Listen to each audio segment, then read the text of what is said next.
पूज्य भैया जी, लोगों के मन में लालसा रहती है भगवान को पूजने से हमें धन वैभव सुख संपत्ति सब कुछ मिले, लेकिन एक लालसा ये भी है कि किसी एक ही भगवान को पूजने से ये सब कुछ मिल सकता है क्या? नहीं, भगवान को तो किसी को भी पूज लेंगे हम, तब मिलेगा ही मिलेगा। एक साधे सब सदे ये कहा गया है, लेकिन आप सभी बीज को साध सकते हैं। मानव जीवन बहुमूल्य है, ये कलयुग है, और यहाँ कलयुग केवल नाम आधारा, जपत नर उतर ही पारा।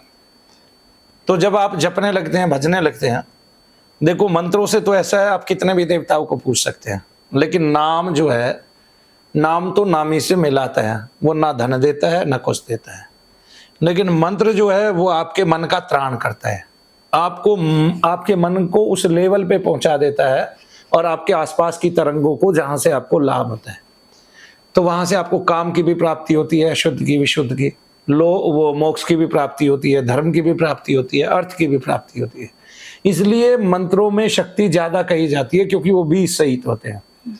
देखिए पुत्री, आप चाह रहे हैं कि आप वृक्ष के पास सीधा जाएं, और मंत्र क्या है? मंत्र बीज है। आप पौधा रोपेंगे, बड़ा होगा, धीरे धीरे उसमें फल लगेगा, तब आपको फल खाने को मिलेगा। और भगवान का नाम क्या है? वो वृक्ष है जो ऊपर है, जिसकी जड़ें ऊपर हैं और शाखाएं नीचे की ओर पृथ्वी पर है।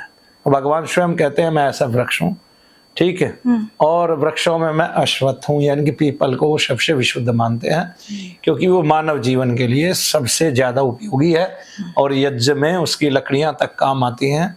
और आज तो आप देखिए ना, दुनिया का सबसे खूबसूरत एक फल है आम जी। क्या है? आम। आम। दुनिया का एक सबसे खूबसूरत फल कौन सा है? आम। और यज्ञ में आम की भी, और वो क्या कहते हैं, आहुति तो देते हैं, आम की लकड़ी के बीच में उसको सुरक्षित रखा जाता है जी। तो हम जब कोई भी क्रिया करते हैं, कार्य करते हैं, तो वो संपूर्ण रूप से स्वच्छ होना चाहिए किसी भी क्रिया का। और आप इसी में कोई दूसरा क्वेश्चन भी पूछ लीजिए। पूज्य भैया जी, इसी में ही के नौजवानों को इन सब चीजों की बड़ी लालसा है, सुख समृद्धि और इन सब चीजों की। तो जब हम मंत्र जाप करते हैं तो वृद्धि अपने आप होती है, आपको मांगनी नहीं आती है। नौजवान छीनने की कोशिश करते हैं, उनको पुत्री समय का जैसे अभाव होता है जी। क्योंकि वो जल्दी मृत्यु को प्राप्त होने वाले हैं। वो इसलिए क्योंकि वो वेग में जो है ये भूल जाते हैं कि कोई भी क्रिया सहजता से होती है, और कुछ भी जो है वो धीरे धीरे निरत कार्य करने से आता है, सतत कार्य करने से आता है। तो उनमें निरंतरता नहीं होती। आज के नौजवान में संयम नहीं है, उसमें तीव्रता बहुत ज़्यादा है, वो हर काम को बहुत जल्दी से कर लेना चाहता है, वो लगातार करना नहीं चाहता। जैसे मैं 20 साल से लगातार यही वर्क कर रहा हूँ और बिना कोई छुट्टी किए कर रहा हूँ, 2015 से 10 साल हो गए। ऐसा कोई व्यक्ति इस धरा पर नहीं हुआ कि वो रोजाना एक ही काम को बार बार करता हो और उसकी एक भी दिन की छुट्टी ना हो। इससे लोग बोर हो जाते हैं, कोई भी कार्य हो, क्योंकि ये मानव जीवन है। बोर वही नहीं होगा जो ईश्वर का होगा, जिसको ईश्वर से प्रेम होगा और मानव के दुख को दुख मानता होगा, और स्वयं उस दुख से जो है, जब किसी को दुख होता होगा तो वो पीड़ित होता होगा, ठीक है, तो उसका जीवन बेशक वेदना में रहा हो और वो वेदनाग्रस्त लोगों के काम आना चाहता हो, और ये उसकी अनुभूति हो, और अपनी अनुभूतियों में वो खोज करना चाहता हो कोई नई, जो हमने खो दिया है। हमारा कई विभाग ऐसे हैं जो खो गए हैं पुत्री। जैसे हम देखिए आयुर्वेद में दवाइयों की खोज चल रही है। आज आयुर्वेद के कई हॉस्पिटल्स हैं। मुझे ये बताइए, एलोपैथी में बहुत सारे हॉस्पिटल्स हैं। हम कहते हैं मंत्र चिकित्सा, एक भी हॉस्पिटल है नहीं। कहीं पे 2 कमरे भी बनाए हैं सरकार ने आज तक मंत्र चिकित्सा के नाम के। मंत्र चिकित्सा से किसी भी हॉस्पिटल में उन्होंने एक यज्ञ कुंड बना के दिया है कि भाई यहां बैठ के कोई मंत्र चिकित्सा करे? तो फिर कैसे हम अपनी पुरातन सनातन पत्तियों को आगे लेके आएंगे?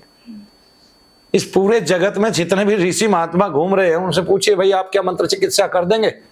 वे उदाहरण तो दे देंगे, बोल देंगे बहुत सारे, लेकिन मंत्र चिकित्सा का एक भी उदाहरण करके नहीं दिखा सकते। पूरी धरा पर इस समय मनु भैया ऐसे हैं जो आपका यज्ञ करेंगे और आपको उसका लाभ प्रदान करेंगे, और मंत्र चिकित्सा से करेंगे, आपको हर प्रकार से लाभ देंगे।